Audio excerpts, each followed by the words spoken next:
Welcome to బాహువు news. ముందుగా bulletin లో హెడ్లైన్స్. 15న టీఎస్ఆర్ ఆధ్వర్యంలో 41వ మహాకుంభాభిషేకం. జగన్ పై చంద్రబాబు తీవ్ర ఆగ్రహం వ్యక్తం చేశారు. గవర్నర్ బడ్జెట్ ప్రసంగం చాలా ప్రేరణిచ్చిందని ఏపీ ఉప ముఖ్యమంత్రి పవన్ కళ్యాణ్ అన్నారు. రాష్ట్రంలో మెడికల్ మాఫియాను అరికట్టి ప్రజారోగ్యాన్ని కాపాడండి సిపిఐ.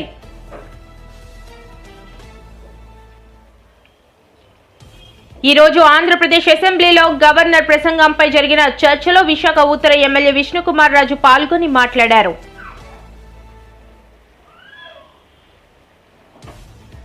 మత్స్యకారులు ఎదుర్కొంటున్న సమస్యల గురించి గళమెత్తిన జనసేన పెందుర్తి ఎమ్మెల్యే పంచకర్ల రమేష్ బాబు.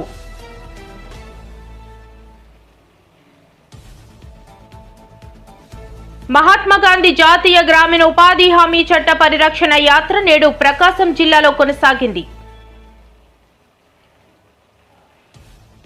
పలాస నియోజకవర్గంలో రహదారులు పూర్తిగా దెబ్బతిన్నాయని వాటిని మరమ్మతులు చేపట్టేందుకు ప్రభుత్వం సహకరించాలి. 15న టీఎస్ఆర్ ఆధ్వర్యంలో 41వ మహాకుంభాభిషేకం సాగర తీరాన పండుగ వాతావరణాన్ని తలపించేలా మహాశివరాత్రి వేడుకలు. పవిత్ర జలాలు పళ్ల రసాలతో శివలింగానికి భక్తులతో అభిషేకం. ఉత్సవ కన్వీనర్ తెలుగు శక్తి అధ్యక్షులు బివిరామ్. టి సుబ్బిరామిరెడ్డి ఆధ్వర్యంలో విశాఖపట్నం ఆర్కే బీచ్ సాగర తీరాన మహాశివరాత్రి సందర్భంగా ఈ నెల 15న ఆదివారం 41వ మహాకుంభాభిషేకం నిర్వహించనున్నట్లు ఉత్సవ కన్వీనర్ తెలుగు శక్తి అధ్యక్షులు బివిరామ్ తెలిపారు. శుక్రవారం ఉదయం టీఎస్ఆర్ బంగ్లాలో ఏర్పాటు చేసిన విలేకరుల సమావేశంలో ఆయన మాట్లాడారు. విశాఖపట్నం ప్రజలు సుఖ సంతోషాలతో వర్ధిల్లాలని, ఈ ప్రాంతానికి ప్రకృతి వైపరీత్యాల వలన ఎటువంటి ఆపద కలగకూడదనే సంకల్పంతో 40 ఏళ్ల క్రిందట doctor T Subbaramireddy RK beach వద్ద మహాకుంభాభిషేకానికి శ్రీకారం చుట్టారని వివరించారు. ప్రతి ఏటా అంగరంగ వైభవంగా మహాశివరాత్రి ఉత్సవాలు నిర్వహిస్తున్నారని, అదే ఆనవాయితీతో ఈ ఏడాది కూడా ఆర్కే బీచ్ వద్ద మహాకుంభాభిషేకానికి సంబంధించి అన్ని ఏర్పాట్లు చేసినట్లు వివరించారు. జనసేన నాయకులు బెహ్రా భాస్కర్రావు మాట్లాడుతూ సాగర తీరాన పండుగ వాతావరణాన్ని తలపించేలా మహాశివరాత్రి వేడుకలు ప్రతి ఏటా నిర్వహిస్తున్న డాక్టర్ టి సుబ్బరామిరెడ్డి అభినందనీయులన్నారు. విశాఖపట్నంలో మీరు చేస్తే విశాఖపట్నం ప్రజలకి మంచిదని, ఎటువంటి ఆటంకాలు రాకుండా విశాఖపట్నం అవుతారని చెప్పి మనం చేశారు. క్రమం తప్పకుండా సుబ్బరామిరెడ్డి గారు ఆచరిస్తున్నారు. మరి వేళ మనం చూసాం, విశాఖపట్నంలో హుదూ తుఫాన్లు వచ్చినా, ఎన్నో ప్రజలు వచ్చినా, కేవలం విశాఖపట్నంలో మనం చేసిన ఇలాంటి కార్యక్రమం వల్ల విశాఖపట్నం ఏమి కాకుండా ఇన్నాళ్ళు ప్రశాంతంగా మేము ఒకటే పిలిపిస్తున్నాం, రేపు 15. ఎందుకంటే చాలా మంది నేవీ మేళ వల్ల ఆటంకం వస్తుందని చెప్పి అనుకున్నారు. కానీ నేను స్వయంగా కలెక్టర్ గారి దగ్గరికి, అలాగే నేవీ కమాండర్ మనోజ్ కుమార్ కట్టడం జరిగింది. వాళ్ళు ఒకటే చెప్పారు, డెఫినెట్ గా నేవీ కమాండర్ మనోజ్ కుమార్ ఒకటే అన్నారు, మేము ఈ కార్యక్రమం ఆపం, నేను కూడా శివభక్తుల్ని, డెఫినెట్ గా మేము అడ్జస్ట్ చేసుకుని మీకు కోఆపరేట్ చేస్తా అని చెప్పి ఆయన హామీ ఇచ్చారు. కలెక్టర్ గారు ఇదే విషయం చెప్పడానికి ఫోన్ చేసి మాట్లాడారు, వీళ్ళు సపోర్ట్ అని చెప్పారు. డెఫినెట్ గా we are thankful to the district administration అందరికీ. రేపు ఎందుకంటే ప్రతి సంవత్సరం సుబ్బరామిరెడ్డి గారు భక్తుల చేత అభిషేకం చేస్తారు, అది క్రమం తప్పకుండా ఈ సంవత్సరం కూడా భక్తులు ఈ అవకాశాన్ని సద్వినియోగం చేస్తూ మనం చేస్తున్నాం. డెఫినెట్ గా ఆ రోజు మధ్యాహ్నం హోమం, సాయంకాలం కార్యక్రమం కూడా ఉంది. దాని డెఫినెట్ గా ఇది ఎందుకంటే ఏమీ ఆశించకుండా సుబ్బరామిరెడ్డి గారు 41 సంవత్సరం ప్రజలు బాగుండాలి, నేను ఏదైతే విశాఖ దత్తత తీసుకున్నానో నా ప్రాంతం సుభిష్టంగా ఉండాలని చెప్పి ఆయన నిరంతరం పోరాడుతున్నారు. ఎందుకంటే ఇది అందరికీ రాదినట్టు ఉదయం, మరి నిజంగా భగవంతుడు ఆయనకి ఇచ్చిన మంచి ఉదయం విశాఖపట్నంలో చేసుకున్న పుణ్యం, అదృష్టం మనం చేస్తాను. డెఫినెట్ గా రేపు 15వ తారీఖుని ప్రజల్ని, శివభక్తుల్ని అందరినీ మీ అందరికీ నమస్కారం. అందరూ 10:30-11 ప్రాంతానికి అందరూ దయచేసి మీ యొక్క ప్రయత్నంతో 11 గంటలకే మొదలు పెట్టారు. నాకు తెలుసు గత 40 సంవత్సరాలుగా ఈ కార్యక్రమం ఇంత అమోఘంగా జరగటానికి కారణము భక్తులే కాదు, మీలాంటి మీడియా మిత్రులు కూడా చాలా ప్రోత్సహించి ఈ కార్యక్రమానికి ఉన్న విశిష్ట జగన్ పై చంద్రబాబు తీవ్ర ఆగ్రహం వ్యక్తం చేశారు. జగన్ హయాంలోని 5 ఏళ్లు జరిగింది మామూలు విధ్వంసం కాదని ఆరోపించారు. తనలాంటి వాళ్ళు ఎంతో మంది నాకు కన్నీళ్లు పెట్టుకున్నారంటే వైసీపీ పాలన ఎలా సాగిందో అర్థం చేసుకోవచ్చన్నారు సీఎం. ఈ సందర్భంగా సీఎం చంద్రబాబు మాట్లాడుతూ పవన్ కళ్యాణ్ గారు బాలయ్య గారు ఇద్దరు వచ్చారు. వచ్చినప్పుడు పవన్ కళ్యాణ్ గారు బయటపోయి ఏది ఏమైనా ప్రభుత్వ వ్యతిరేక ఓటు ఒకటి కూడా డివైడ్ కావడానికి వీల్లేదు, మేము పొత్తు పెట్టుకుంటామని చెప్పిన వ్యక్తి పవన్ కళ్యాణ్ గారు అని చెప్పుకునే వ్యక్తి. ఆ తర్వాత బీజేపీ అందరం కూడా కలిసి ఎన్డీఏ కూటమిగా ఏర్పాటు చేశాం. అయితే అధ్యక్ష, మనం గుర్తుపెట్టుకోవాల్సింది, ప్రజలు ఎప్పుడు కూడా మనల్ని వాచ్ చేస్తూ ఉంటారు, సరైన సమయంలో సరైన నిర్ణయం తీసుకుంటారు. తెలుగుదేశం పార్టీ ఎన్నో విజయాలు చూశాం, కానీ 2024లో స్ట్రైక్ రేట్ మీరు చూస్తే 94% దేశ చరిత్రలో మొట్టమొదటిసారిగా ఇంత పెద్ద ఎత్తున అభ్యర్థులు గెలిచింది మొదటిసారి. అలాంటి మ్యాండేట్ ఇచ్చారు. ఇప్పుడే విష్ణుకుమార్ రాజు గారు చెప్పారు, అందరిలో ఉండాలి, అది నా మైండ్లో ఉండాలి, నీకుండే సభ్యుల మైండ్లో ఉండాలి, అందరి మైండ్లో ఉండాలి. తిరిగి వాళ్ళని ఏ విధంగా మనం ఆదుకోగలుగుతాం అని నిత్యం ఆలోచించాల్సిన అవసరం ఉంది. 20 నెలల అధ్యక్ష, పవన్ కళ్యాణ్ గారు 21 నెలలు అన్నాడు, కానీ నేను రోజు కూడా చెప్పబెట్టుకుంటున్నా. కరెక్ట్గా ఈ నెల 14వ తారీఖుకి ఈ గవర్నమెంట్ వచ్చి 20 నెలలు అవుతుంది, పూర్తవుతుంది. ఇంకా 4 నెలలు ఉంది 2 సంవత్సరాలకి మనం. అయితే అధ్యక్ష, ఈ 20 నెలల్లో నేను 4వసారి ముఖ్యమంత్రి. ఈరోజు ఈ డెవలప్మెంట్ అంతా చేయగలిగామంటే నేను అందరిని అభినందిస్తున్నా. ప్రత్యేకంగా ఢిల్లీలో ఉండే కేంద్ర ప్రభుత్వాన్ని మనస్ఫూర్తిగా అభినందిస్తున్నాను అధ్యక్ష. వెంటిలేటర్ పైనుండే ఆర్థిక వ్యవస్థ ఆ సమయంలో కానీ ఆక్సిజన్ ఇవ్వకపోతే ఏమవుతుందో మనందరూ తెలుసు. అలాంటి సమయంలో పూర్తిగా ఆదుకున్నటువంటి గవర్నమెంట్ కేంద్ర ప్రభుత్వం అధ్యక్ష. అయితే వాళ్ళు సపోర్ట్ చేసిన అధ్యక్ష, ఇక్కడ మనలో ఐకమత్యంగా ఉండి మనం ముందుకు పోకపోతే ఈ ఫలితాలు వచ్చేటివి కాదు. అటు సపోర్ట్ తీసుకుని మనం అందరం కూడా ఒకే మాట మీద ముక్త కంఠంతో 20 నెలలుగా 3 పార్టీలైనప్పటికీ ఎక్కడా భేదాభిప్రాయాలు లేకుండా సమైక్యంగా ఒక పర్పస్ కోసం పనిచేశాం. కాబట్టి నేను ఊహించిన దానికంటే ఎక్కువ అభివృద్ధి అయ్యే పరిస్థితి వచ్చింది. ఈరోజు మీరు చూసినప్పుడు అధ్యక్ష, సంక్షేమం చాలా మంది నన్ను అడిగారు, మీరు చేయగలుగుతారా, డబ్బులున్నాయా, ఎక్కడున్నాయి, సూపర్ 6 అన్నారు, ఏంటని అడిగితే నేను ఒకటే చెప్పాను అధ్యక్ష, సంకల్పం ఉంది, అదృష్టం ఓసారి అధ్యక్ష. ఆ రోజు ముగ్గురం కలిసి పోటీ చేశాం కాబట్టి ఈ రాష్ట్రాన్ని ఆదుకునే బాధ్యత కేంద్రం కూడా తీసుకోవడం. గవర్నర్ బడ్జెట్ ప్రసంగం చాలా ప్రేరణ ఇచ్చిందని ఏపీ ఉప ముఖ్యమంత్రి పవన్ కళ్యాణ్ తెలిపారు. గవర్నర్ ప్రసంగానికి ధన్యవాదాలు తెలిపే తీర్మానంపై శాసనసభలో ఆయన చర్చించారు. వికసిత్ ఆంధ్రప్రదేశ్ లక్ష్యంగా గవర్నర్ ప్రసంగం సాగింది అన్నారు.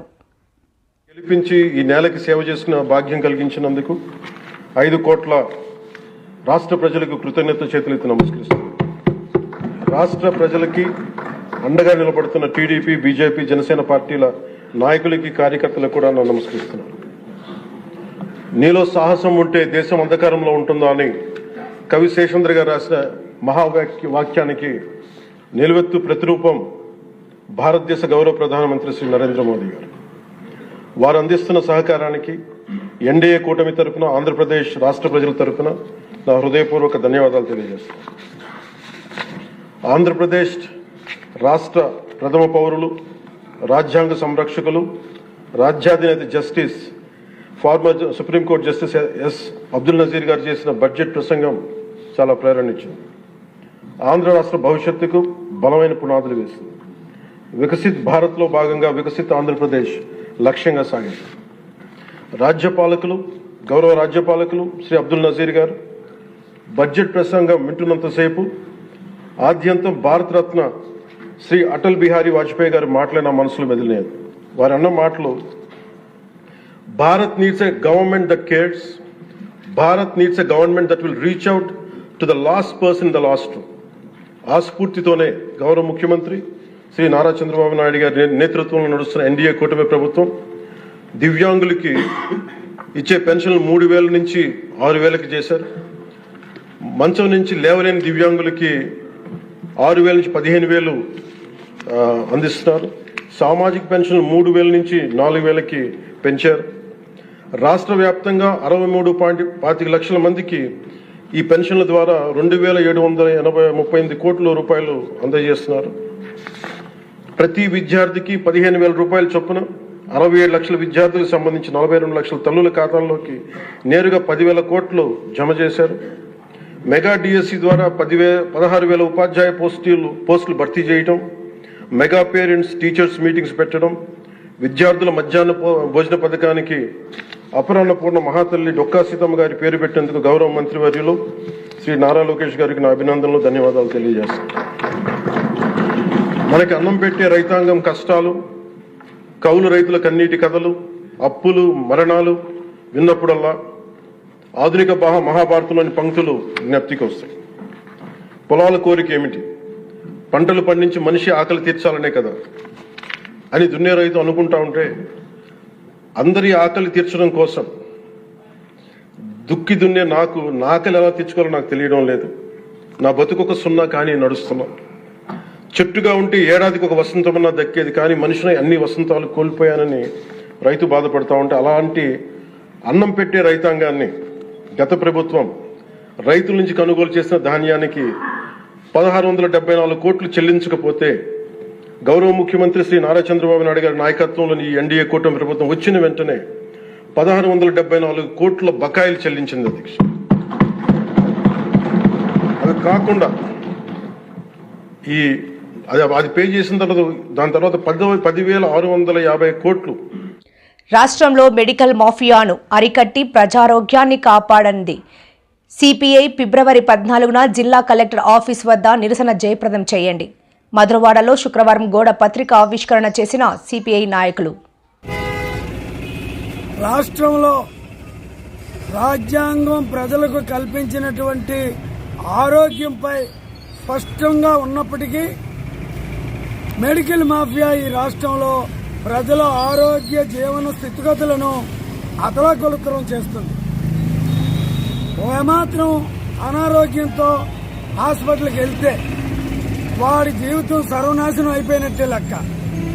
అవసరం లేనటువంటి రక్త పరీక్షల దగ్గర నుండి, స్కానింగ్ల దగ్గర నుండి, లైసెన్సులు లేని, అర్హతలు లేని ల్యాబ్లు కూడా కంట్రోల్ చేయనటువంటి రాష్ట్ర ప్రభుత్వం కానీ కేంద్ర ప్రభుత్వం కానీ పరిపాలన సాగిస్తున్నారు. ఇది అత్యంత దుర్మార్గమైన చర్య. మన భారత రాజ్యాంగంలో విద్య, వైద్యం ప్రాథమిక హక్కుగా కల్పించబడింది. అయినప్పటికీ వైద్యాన్ని కార్పొరేట్ హాస్పిటల్ యజమానులు, అలాగే మెడికల్ మాఫియా మందుల కంపెనీలు, ఫార్మా కంపెనీలు ₹1 ఖరీదు కలిగినటువంటి టాబ్లెట్ 10 రూపాయలకు అమ్మడం, 10 రూపాయలు ఖరీదు కలిగినటువంటి మందులు 1000 రూపాయలకు అమ్మడం. ఈ విధంగా రాష్ట్రంలో ఉన్న ప్రజలు ఆస్తులు ధ్వంసం అయిపోతున్నాయి తప్ప ఎవరికి ఆరోగ్యాలు బాగుపడుతున్నాయి. ఈ మొత్తం మాఫియాని అరికట్టవలసినటువంటి రాష్ట్ర ప్రభుత్వం కానీ కేంద్ర ప్రభుత్వం కానీ ఈ డ్రగ్ మాఫియాని తనిఖీలు నిర్వహించి సరైన చర్యలు తీసుకోవలసినటువంటి అధికారులు కూడా కాసులకు కక్కుర్తిపడి 6 కోట్ల ఆంధ్రప్రదేశ్ ప్రజల ఆరోగ్యాలు సర్వనాశనం చేస్తున్నారు. ఈ నేపథ్యంలో సిపిఐ ఆధ్వర్యంలో రేపు ఫిబ్రవరి 14వ తేదీన అన్ని జిల్లాల్లో, రాష్ట్రంలో ఉన్న 28 జిల్లాల్లో జిల్లా కలెక్టర్ కార్యాలయం వద్ద ఈ మెడికల్ మాఫియాని అరికట్టి ప్రజల ఆరోగ్యాలు కాపాడాలన్న నినాదంతో నిరసనలు నిర్వహించి జిల్లా కలెక్టర్ గారి ద్వారా రాష్ట్ర ప్రభుత్వానికి వినతిపత్రాలు ఇస్తాం. ఈ కార్యక్రమంలో పెద్ద ఎత్తున ప్రజలు స్వచ్ఛందంగా పాల్గొని రాష్ట్రంలో జరుగుతున్న ఈ మాఫియా దోపిడీని అరికట్టేందుకు ప్రోత్సాహం చేయాలని, మీరందరూ పాల్గొని జయప్రదం చేయాలని మీ ద్వారా ప్రజానీకాన్ని సిపిఐ తరఫున విజ్ఞప్తి చేస్తున్నాం.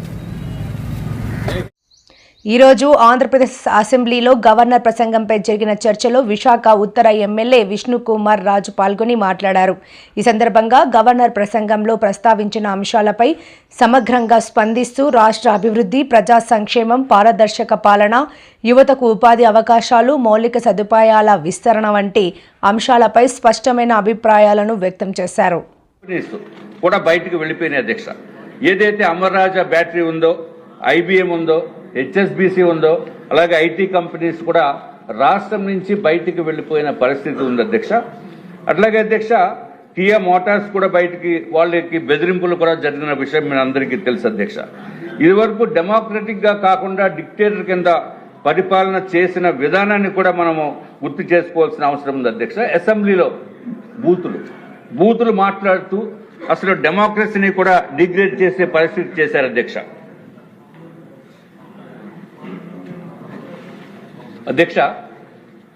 వారు రాష్ట్రాన్ని 3 రీజియన్స్ గా విభజించి భూదందాలు, భూ కబ్జాలు, మాఫియాలతోటి రాష్ట్రాన్ని పరిపాలించారు అధ్యక్ష. అట్లాగే కాంట్రాక్టర్స్ కి పేమెంట్స్ ఇవ్వకుండా నిధుల్ని మళ్లించి రాష్ట్రాన్ని అప్పులు పాలు చేశారు అధ్యక్ష. లిక్కర్ కల్తీ, అన్నిటిలోనే కల్తీ అధ్యక్ష. ఆఖరికి ఎంతో పవిత్రంగా భావించే తిరుమల తిరుపతి స్వామివారి లడ్డూ విషయంలో కూడా జరిగిన విషయం అందరికీ తెలుసు అధ్యక్ష. పవిత్ర ఆలయాలను కూడా ధ్వంసం చేసిన ఘనత వైఎస్ఆర్సీపీ అధ్యక్ష.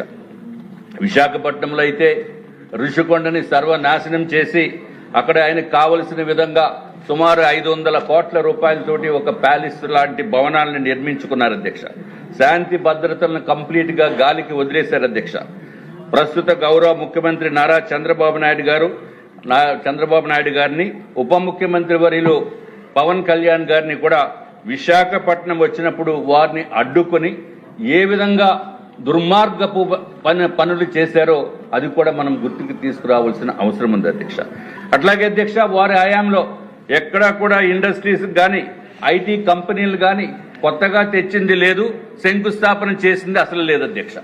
ఐటీ కంపెనీస్కి అయితే అధ్యక్ష ఇన్సెంటివ్స్ ఇవ్వకుండా సుమారు 100 నుంచి 150 కంపెనీల్ని మూతపడే విధంగా చేసిన ఘనత వైఎస్ఆర్సీపీ అధ్యక్ష. వైజాగ్ లో అధ్యక్ష ఏదైతే గౌరవ ముఖ్యమంత్రి గారు ఇదివరకు ఉన్న టైంలో అధ్యక్ష 2019 నుంచి 19కి ముందు అధ్యక్ష స్టార్టప్ విలేజ్ అనేది స్టార్ట్ చేసి కొత్తగా ఐటీ కంపెనీస్ కి, స్టార్టప్స్ కి ఉపయోగపడే విధంగా చేయటం జరిగింది అధ్యక్ష. చేసిన తర్వాత ఈ దుర్మార్గపు ప్రభుత్వం, అంతకుముందు ఉన్న ప్రభుత్వం అధ్యక్ష వైఎస్ఆర్సీపీ ప్రభుత్వము ఆ స్టార్టప్ విలేజ్ ని కూడా మూసేసేది అధ్యక్ష. మూసేసి తర్వాత నో ఇండస్ట్రీస్ అనేది ఒక కాన్సెప్ట్ కింద పెట్టుకుని నో ఇండస్ట్రీస్ నో ఎంప్లాయ్మెంట్, అదే వారి కాన్సెప్ట్ తోటి చేసిన విధ్వంసకరమైన పరిపాలన అధ్యక్ష. విశాఖపట్నంలో అయితే అధ్యక్ష రైల్వే జోన్ శాంక్షన్ అయితే రైల్వే జోన్ కి కావలసిన ల్యాండ్ కూడా ఇవ్వకుండా, కనీసం ల్యాండ్ కూడా కేటాయించకుండా చేసిన పని కూడా వైఎస్ఆర్సీపీ ప్రభుత్వం అని చెప్పి నేను తెలియజేసుకుంటున్నాం అధ్యక్ష. ఏదైతే మాస్టర్ ప్లాన్ రోడ్స్ ఉన్నాయో, కోస్టల్ కారిడార్ పనులు కూడా జరగలేదు అధ్యక్ష. కేంద్ర ప్రభుత్వము కేటాయించిన నిధుల్ని కూడా అభివృద్ధి చేయకుండా అసెంబ్లీలో ముత్యాలమ్మపాలెం, తిక్కవానిపాలెం మత్స్యకారులు ఎదుర్కొంటున్న సమస్యల గురించి గలమెత్తిన జనసేన పెందుర్తి ఎమ్మెల్యే పంచకర్ల రమేష్ బాబు. మత్స్యకారుల ఆశలు నెరవేర్చింది చంద్రబాబు మాత్రమే అని తెలిపారు. అధ్యక్ష, మరి దీంతో పాటు ఎప్పుడు కూడా తుఫాన్లు వచ్చినప్పుడు బోట్లు కొట్టుకుపోవటమో, బోట్లు దెబ్బతింటమో జరుగుతూ ఉంది అధ్యక్ష. ఇలాంటి జట్టి లేకపోవటం వల్ల మనం ఎప్పుడు అధికారంలోకి వచ్చినా నారా చంద్రబాబు నాయుడు గారు ఎప్పుడు ముఖ్యమంత్రి ఉన్నా కూడా ఒక ఆశ అధ్యక్ష, ఫిషర్మెన్ కమ్యూనిటీకి మాకు జీవితాలు బాగుపడతాయి, మాకు మెరుగైన నాణ్యమైన జీవితం ఇస్తారు అని చెప్పి దానిలో భాగంగా మనం ఏదైతే క్రాప్ హాలిడే వచ్చినప్పుడు గతంలో 10,000 ఉండే కాంపన్సేషన్ 20,000 చేయటం కానీ, ఎవరన్నా ప్రమాదవశాత్తు చనిపోతే 5 లక్షలు ఇచ్చేవాళ్ళు సార్ గతంలో, దాన్ని మనం ఇంకొక 5 లక్షలు ఇన్సూరెన్స్ కూడా చేయించడం కానీ, కేంద్ర ప్రభుత్వం ద్వారా అనేక సదుపాయాలు 100% సబ్సిడీతో వాళ్ళకు బోట్లు కానీ, పనిముట్లు కానీ ఇవ్వటం కానీ, ఇలాంటి ప్రోత్సాహాలు ఎన్నో ఇస్తున్నాం అధ్యక్ష. దానికి ప్రభుత్వం పట్ల వాళ్ళకి చాలా అభిమానం, గౌరవం ఉంది అధ్యక్ష. గౌరవ ముఖ్యమంత్రి గారు మాకు చేస్తారన్న నమ్మకం కూడా ఉంది అధ్యక్ష. డిపిఆర్ అయితే రెడీ అయింది అధ్యక్ష. ఆ డిపిఆర్ని త్వరితగతిన కొద్ది పర్సూ చేస్తే పని అయిపోతుంది అనేది వాళ్ళ ఆలోచన అధ్యక్ష. ఎందుకంటే సర్వేకి వెళ్ళినప్పుడు ఫీజిబిలిటీ ఉంది అని చెప్పి ఆ సర్వే చేసిన వాళ్ళ గ్రామస్తులకు చెప్పారు అధ్యక్ష. అది జరిగి సంవత్సరాలు అవుతుంది కాబట్టి వాళ్ళందరూ కూడా వెళ్ళినప్పుడు అలా అడుగుతున్నారు. గత 15 రోజుల క్రితం మీరు కూడా వచ్చారు అధ్యక్ష ముత్యాలంపాలెంకి. అప్పుడు కూడా మీ దగ్గర ఆ విషయం ఎత్తుతానంటే సార్ వచ్చిన అకేషన్ వేరు, నేను తర్వాత చెప్తానని కూడా చెప్పడం జరిగింది అధ్యక్ష. గౌరవ మంత్రి గారికి ఇది సాగరమాల పథకంలో తీసుకుని త్వరితగతిన ఆ డిపిఆర్ ఓకే అట్టుగా చేయమని చెప్పి మీ ద్వారా మంత్రి గారిని కోరుతున్నాను అధ్యక్ష. ఆ కోస్టల్ బెల్ట్ అంతా గాజువాక గంగవరం కానీ, యలమంచిలి అచ్యుతాపురం రాంబిల్లి మండలాలు కానీ, పాయకరావుపేట కానీ 1.5 లక్షల జనాభా ఉన్న మత్స్యకారులు ఉన్న జనాభా ఉన్న ప్రాంతాలు అధ్యక్ష. ఈ ప్రాంతాలని నియోజకవర్గానికి జట్టి చాదుకోవాల్సిందిగా.